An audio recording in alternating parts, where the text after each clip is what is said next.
Doutor Celso Vilardi. Pela ordem, Pois não. gostaria de requerer, embora não seja a posição do ministro relator e também do... Microfone, por favor.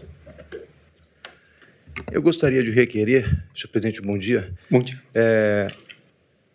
Embora eu saiba que não seja a posição do eminente relator e também do eminente procurador-geral da República, mas como eu suscitei em preliminar, eu gostaria de requerer a vossas excelências que o advogado do colaborador fizesse a primeira sustentação oral e depois na ordem alfabética. É o que eu requero, senhor presidente. Ouço o relator, ministro Alexandre de Moraes, a respeito da questão de ordem que foi apresentada. Obrigado, presidente. Presidente, nós podemos antecipar e já resolver essa questão. Obviamente, presidente, não há nenhuma previsão legal para o requerimento feito pelo doutor Celso Vilardi. Eu já vinha no voto afastando a nulidade pleiteada pela defesa tanto do ex-presidente Jair Bolsonaro, quanto de Walter Souza Braga Neto e também Felipe Garcia Martins em outro núcleo. Não há previsão nos termos do artigo 4º, parágrafo 10A da Lei 12.850, não há previsão para que antes de iniciada a ação penal, o colaborador se manifeste antes dos demais réus. Eu destaquei isso em decisões dos dias 19 de fevereiro, 20 de fevereiro e 26 de fevereiro. A ausência de previsão legal. Aqui, presidente, e Vossas Excelências se recordam, eu, inclusive, fui o redator do acórdão em relação a essa questão, quando o Supremo Tribunal Federal anulou, inclusive, algumas ações penais, como redator do acórdão do HC 166373, disse que o contraditório é diferido e deverá ser realizado durante a ação penal. E por que isso? Exatamente, presidente, porque a lei faculta, eu no relatório disse isso, faculta o sigilo da colaboração até o recebimento da denúncia. Ou seja, eu como relator poderia ter mantido o sigilo da colaboração até o recebimento da denúncia. A partir do recebimento da denúncia, isso nós já fixamos, a partir do recebimento da denúncia, se a denúncia vier a ser recebida, como em todos os outros casos em que há colaboração premiada, nesses casos o que ocorre? Aí o colaborador sempre falará primeiro, mas a lei prevê, a partir do recebimento da denúncia, durante a ação penal, a nossa decisão é também, inclusive porque, como disse, presidente, não há nem previsão legal para que se abra o sigilo da colaboração antes do recebimento da denúncia. Então, presidente, eu voto contra o pedido para que nós mantenhamos o que regimentalmente é proposto nos termos da ordem alfabética da denúncia. Pois não, ministro Alexandre. Então, eu vou submeter à votação essa questão de ordem, dando a palavra inicialmente ao ministro Flávio Dino para o seu voto sobre esta questão de ordem. Senhor presidente, sendo a primeira oportunidade de falar, saúdo Vossa Excelência, assim como a nossa decana, a ministra Carmen, ministro Fux, o eminente relator, ministro Alexandre de Moraes, a Procuradoria-Geral da República, os advogados aqui presentes, advogadas, as partes, os políticos, demais interessados nesse julgamento. De fato, a questão suscitada pelo eminente advogado Celso Vilardi se articula a dois aspectos. O primeiro, a literalidade do comando legal, tal como referido pelo ilustre relator. Nós temos fases no processo e, obviamente, nós estamos aqui no ato inaugural de mera aferição de plausibilidade. Por isso mesmo, nós não temos ainda a consumação daquilo que chamamos de processo, uma vez que há petições que poderão ou não ser transformadas em ação penal. Tanto é que, de fato, a imperatividade da abertura do sigilo se refere apenas ao momento em que, de fato, se instaura a relação processual a partir da consumação ou não da análise da justa causa por parte do tribunal. De fato, não há, na Lei 12.850, que rege a colaboração premiada, esta previsão, a não ser quando nós temos a consumação ou a configuração plena da relação processual. Nós temos, portanto, este primeiro empecilho. Nós temos o parágrafo 10A do artigo mencionado pelo ilustre advogado, o artigo 4º, que não prevê essa inversão ou esse encadeamento por ele proposto. Ademais, não há teleologia, não há finalidade que justifique isto, uma vez que sabemos bem que, nesse exame de plausibilidade, o standard probatório sendo mínimo, não há nenhum prejuízo à defesa em face dessa configuração nesse momento das sustentações orais. Não há dúvida que, caso o tribunal resolva transformar essas petições em ação penal e haja, portanto, a configuração plena da relação processual, teremos aí sim a incidência desse comando, de modo que, com esses fundamentos, acompanhe o relator.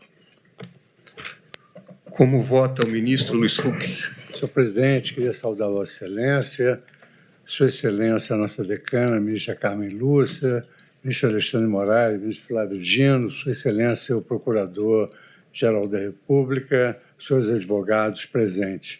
Senhor presidente, nós estamos no campo do direito público, onde vigoram dois princípios importantes, né, no caso. O princípio da legalidade, segundo o qual o homem público só pode fazer aquilo que a lei permite. A lei não permite essa inversão de sustentação. Em segundo lugar, nós estamos sob o prisma do devido processo legal. Devemos obedecer estritamente aquilo que a lei estabelece para que o processo seja consoante o que determina a Constituição Federal. Com esses rápidos fundamentos, eu acompanho Sua Excelência o relator. Como vota a nossa decana, a ministra Carmen Lúcia, sobre essa questão de ordem? Senhor presidente, cumprimento Vossa Excelência, os senhores ministros, senhor Procurador-Geral da República, senhores advogados, as partes, todos que nos acompanham, senhores servidores. Presidente, nessa questão também eu fico, aliás, como em tudo, nos termos estritos da lei.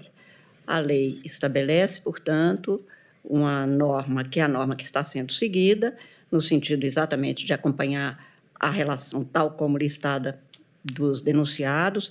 Trata-se de uma petição, o que nós estamos aqui verificando para ver se há indícios suficientes ou argumentos suficientes da Procuradoria-Geral da República. Não há uma ação penal, portanto, não há ainda a formação desta ação penal, nem se sabe ainda se haverá, se houver, e sempre nos termos da lei, para garantir o devido processo legal muito estrito, como se exige em casos nos quais se envolve, como neste caso, matéria criminal da maior significação.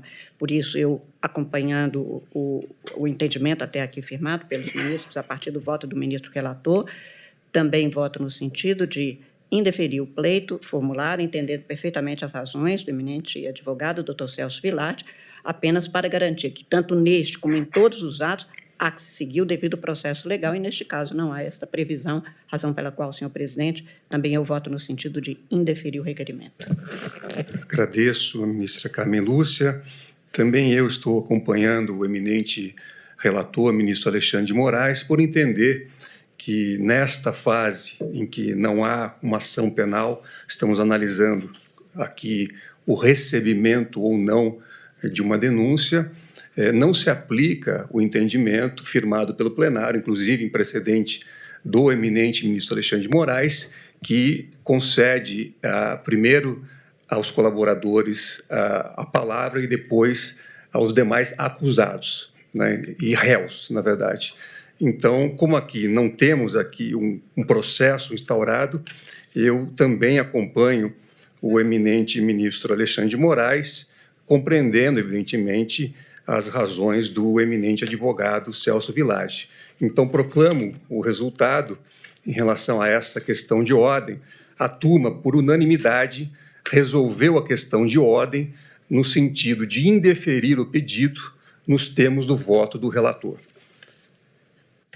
Dando sequência, então, eu concedo a palavra ao advogado Dr. Paulo Renato Garcia Sintra Pinto, para sustentação oral pelo denunciado Alexandre Ramagem Rodrigues. Doutor Paulo tem a palavra pelo prazo de 15 minutos. Excelentíssimo presidente, ministro Cristiano Zanin, excelentíssimo relator, ministro Alexandre de Moraes, excelentíssima ministra Carmen Lúcia, excelentíssimo ministro Luiz Fux, excelentíssimo ministro Flávio Dino, excelentíssimo senhor Procurador-Geral da República, a todos os meus cumprimentos. Excelências, como bem explanado pelo doutor Procurador-Geral da República e pelo excelentíssimo ministro relator, cuida-se de uma denúncia apresentada pela PGR contra uma série de pessoas a quem foram atribuído a pecha de integrantes de um núcleo crucial da alegada organização criminosa mencionada na inicial acusatória. Alexandre Ramagem Rodrigues, atual deputado federal, é um dos integrantes, é apontado como um dos integrantes dessa aludida organização criminosa. Basicamente, em relação ao denunciado Alexandre Ramagem Rodrigues, a inicial acusatória faz duas imputações, ou talvez poderia chamar de dois conjuntos de imputações. Em um primeiro momento, a inicial diz que o denunciado Alexandre Ramagem teria atuado na construção de uma mensagem atentatória à credibilidade das urnas eletrônicas. Segundo o parquê, essa mensagem era de crucial importância na medida em que ela visava incutir no eleitorado, na população, um sentimento de rejeição, de desconfiança, de asco mesmo ao processo eletrônico de votação, e esse sentimento, esse mau sentimento da população seria fundamental para uma eventual, se necessária, tomada à força do poder, caso o grupo político, então, no poder não fosse escolhido para ali permanecer pelas urnas. Então, a primeira imputação se refere a essa construção da mensagem. A inicial imputa claramente ao denunciado Alexandre Ramagem atuar na construção de uma mensagem em detrimento da confiança, da segurança das urnas eletrônicas. Para além disso, o parquê também menciona que Alexandre Ramagem, na condição de diretor-geral da ABIN, teria montado uma espécie de estrutura paralela de informação dentro daquele órgão público, cujas finalidades seriam monitoramento de potenciais adversários, do grupo político, então, no poder, e produção de suposta desinformação que seria repassado a influenciadores digitais para divulgação em mídias digitais. Pois bem, excelências, em relação a essa primeira imputação, a suposta atuação do denunciado Alexandre Ramagem na construção de uma mensagem atentatória à credibilidade do sistema eletrônico de votação, a denúncia, com base no relatório apresentado pela autoridade policial, apresenta 3 indícios. São 3 indícios apenas. 3 arquivos de texto, 2 arquivos docx e um arquivo do tipo notas, do tipo que se há nesses programas Note de celular, para anotação de lembretes, ideias, compromissos, enfim. Essas 3 mensagens, esses 3 arquivos de texto, segundo a denúncia, teriam sido repassados ao então presidente da República, e esses 3 arquivos de texto demonstrariam que Alexandre Ramagem teria efetivamente atuado na construção dessa mensagem deletéria ao sistema eletrônico de votação. Pois bem, a primeira questão que eu gostaria de chamar a atenção de Vossas Excelências é que Alexandre Ramagem Rodrigues esteve à frente da ABIN durante julho de 2019 até março de 2022, quando se afastou do cargo para a disputa das eleições gerais que se realizariam naquele ano. Durante 2 anos e 8 meses, Alexandre Ramagem esteve à frente da Agência Brasileira de Inteligência. E a Polícia Federal fez, a partir da busca e apreensão desse equipamento, fez longa perícia em computadores, telefones, em gadgets utilizados por Alexandre Ramagem durante a sua gestão na ABIN. Durante 2 anos e 8 meses de gestão. E o que a autoridade policial apresentou em seu relatório foram esses 3 arquivos de texto. 3 arquivos de texto.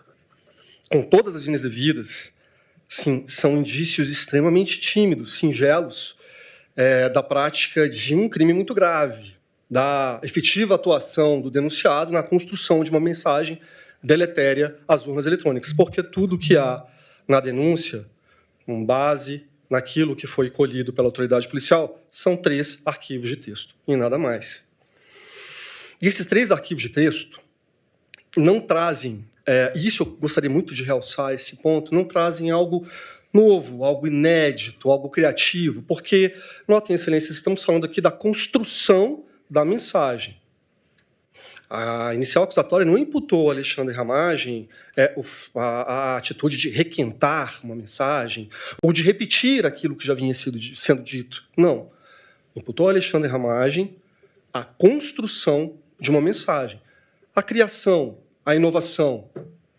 E esses 3 arquivos de texto citados na denúncia e expostos no relatório apresentado pela autoridade policial não trazem, em momento algum, argumentos novos, criativos, inovadores, inéditos, fundamentos, talvez construídos com base na utilização do Serviço Brasileiro de Inteligência, nada. Traz mais do mesmo. O primeiro desses documentos, embora possamos tecer críticas ao seu conteúdo, traz a seguinte mensagem: que o presidente, ou então presidente da República, teria sido eleito no primeiro turno das eleições de 2018. Essa era a mensagem principal desse documento. Para além disso, o documento também fazia críticas às urnas. Não, as urnas não são seguras. Não, o judiciário está muito descredibilizado ao defender dessa forma as urnas. Era isso. Era esse o conteúdo desse documento. Com todas as vindas e vindas. O mais do mesmo. O requentar argumentos velhos. O próprio Parquet afirma na sua denúncia que o então presidente da República, desde 2018, vinha defendendo a tese de que teria sido eleito já no primeiro turno e que, em razão de alguma manobra na manipulação das urnas eletrônicas, ele teria sido compelido à disputa do segundo turno e, efetivamente, vencido as eleições. Mas essa vitória, segundo ele, teria ocorrido no primeiro turno. São palavras do Ministério Público, não da Defesa. Isso tudo para dizer, não há argumentos novos nesses documentos. Não há criação, construção de mensagem. O segundo documento trata de Alexandre Ramagem menciona a criação de um GT de trabalho, um grupo de trabalho na ABIN, cujo objetivo era aferir a confiabilidade e segurança das urnas. E menciona o nome de Ângelo De Nicoli nesse documento. Notem, excelências, apurar a confiabilidade e a segurança das urnas se encontra dentro do papel institucional da ABIN, sem dúvida nenhuma. É um assunto atinente à soberania nacional, à segurança do processo eletrônico de votação. E mais, a ABIN tinha um convênio firmado com a Justiça Eleitoral, com o Tribunal Superior Eleitoral, salvo engano na gestão do ministro Edson Fachin, à frente do Tribunal Superior Eleitoral, para que a ABIN atuasse junto à Justiça Eleitoral, visando o aprimoramento da segurança do processo eletrônico de votação. Ou seja, a criação de um GT de trabalho na ABIN não me parece muito construção de mensagem, até porque não há nenhum elemento nos autos, na denúncia ou no relatório, que indique, não há nenhum elemento que indique que esse GT tenha saído do papel. E a terceira mensagem, eu gostaria muito de, arquivo de texto, eu gostaria muito de frisar isso, foi utilizado pelo Parquet para fazer uma vinculação entre o denunciado Alexandre Ramagem e o denunciado Augusto Heleno. Era um documento em que Alexandre Ramagem realmente sugeria que medidas investigativas ou decisões judiciais fossem submetidas ao crivo da AGU para que aferisse sua legalidade. Sim, há isso lá. Mas, ao final desse arquivo, há uma frase expressa: para que agentes públicos tenham respaldo jurídico para atuarem nesses casos, para cumprirem ou não essas determinações. Para cumprirem ou não. Alexandre Ramagem não disse para descumprirem, para se rebelarem. Esse ponto é importante porque há um documento que a denúncia alega ser o manuscrito da lavra do senhor Augusto Heleno, em que há uma sugestão também para que se encaminhem essas questões à AGU, para que a AGU emita um parecer e que o presidente da República supostamente emprestasse esse parecer força normativa. E, a partir daí, o diretor-geral da Polícia Federal deveria se submeter ao comando do Exército, agentes públicos que desobedecessem esse parecer seriam presos. coisas do gênero. Não estou aqui entrando na questão da veracidade ou da autoria desse documento. Eu só estou mencionando o documento porque foi feito um paralelo entre esse arquivo de texto em que Alexandre Ramagem sugeriria o encaminhamento dessas questões à AGU e esse suposto manuscrito da lavra do senhor Augusto Heleno. E não há nenhuma correlação, seja de qualidade ou de quantidade, de gravidade, nas medidas ali sugeridas. Friso mais uma vez, esse terceiro documento, que indicaria que Alexandre Ramagem atuou na construção de uma mensagem, se referia, basicamente, ele falou ao final,